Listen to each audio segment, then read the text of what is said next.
Hello everyone and welcome today to a new episode. We're gonna talk today about a very important subject, which is early intervention, early childhood intervention. Usually when we go to the doctor and we have a child with a special need, and when this child is diagnosed, they refer us to early intervention. What does it mean, early intervention? When to start early intervention and the types of early intervention? We're going to talk about this today. Early childhood intervention is a support and educational system for children who have been victims or who have special needs, especially autism.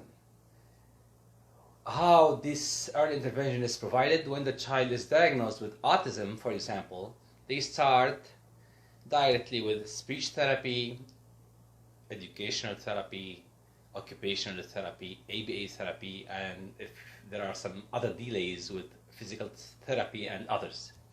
So they always talk about early childhood intervention as therapies and education. No one ever talked about early childhood medical intervention.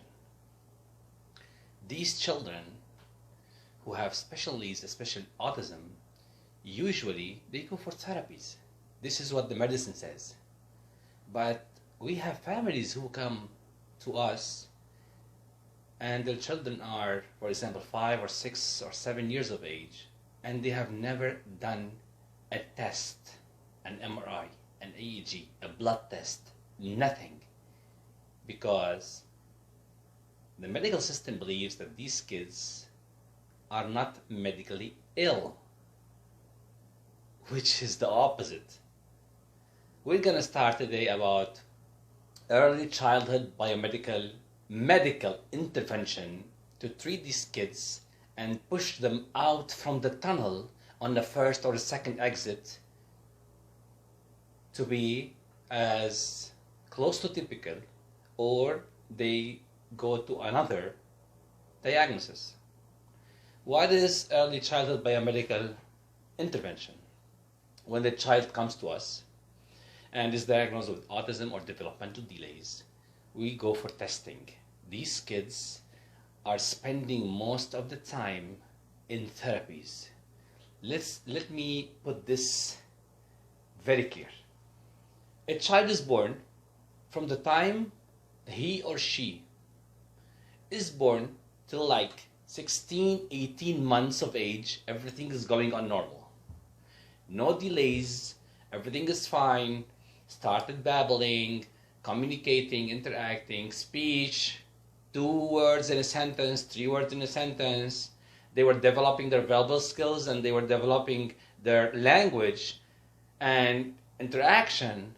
And suddenly, within 2, 3, 4, 5, 6 days, these kids start to regress and going into the black tunnel, which is called autism. Anyone thought, why is this happening? Okay, it happened.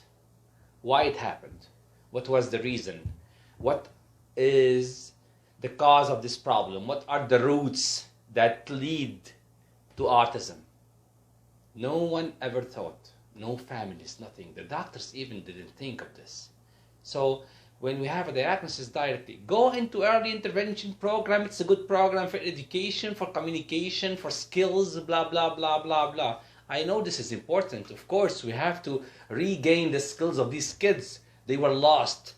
But why don't we search for the reason and for the cause? Why these kids lost their skills? Anyone thought of this? When my child loses all his skills, something happened in the brain, something blocked his brain.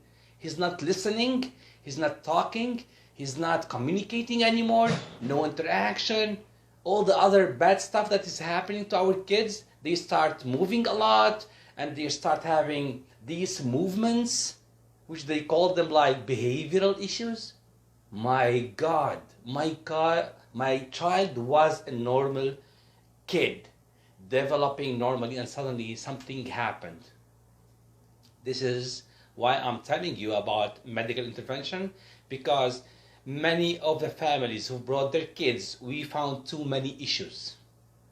We usually ask for blood testing, and we find deficiencies in minerals and vitamins. We find sometimes other issues in organic acids in urine. We find mitochondrial issues, seizures. My child is moving for like 3 or 4 years, and I'm giving him ABA and behavioral therapy, and he's still moving a lot. He's not sleeping well, he has digestive issues. These kids have causes. Something happened to their system that pushed the brain to be not developing as it should be. So usually we find also candida, yeast, parasites. We find non-beneficial bacteria in their guts, and we find some hormonal disturbances. Some MRIs showed some defects in the brains, like white patches, smaller than the size of the corpus callosum. And my God, these kids have issues. We're finding too many stuff because of simple blood test or simple imaging as an MRI or an EEG. Studies have showed that 80% of the children who have autism, they have seizures. They don't have to be like to do compulsions or just to lose their consciousness, but they can move a lot more than the neurotypical kids. So very few, we found out that they have some genetic mutations, very few. So if we know about their mutations, we can tell the parents that you have this mutation and this mutation is going to cause this and you have to go into this way. Families are going blindly into therapies for too many years and no benefit. And usually when these kids grow older, they become much worse. I know that therapies as speech therapy, behavioral therapy, occupational therapy, sensories, feeding therapy, these are therapies that support the skills and train the skills of these kids. But if the brain is not understanding these skills, if the brain is blocked, if this child is not listening to the instructions, how these kids are gonna learn if they don't listen? Please, the biomedical early intervention is the safety process, and it's very safe for your kids. You can do some tests and you can find out what's going on in their system, and when we treat the causes, we find out that these kids are progressing, they're calming down, they're communicating, interacting, listening, maintaining their eye contact. And the first target in medical intervention is to calm these kids down, make them understand what's going on, listen to what they are told to do in order to obey or to follow the instructions that have been told to. And when this biomedical early intervention should be, as long as you find out that the child has an issue, has a developmental delay, pervasive developmental disorders, autism spectrum disorder, and so many issues.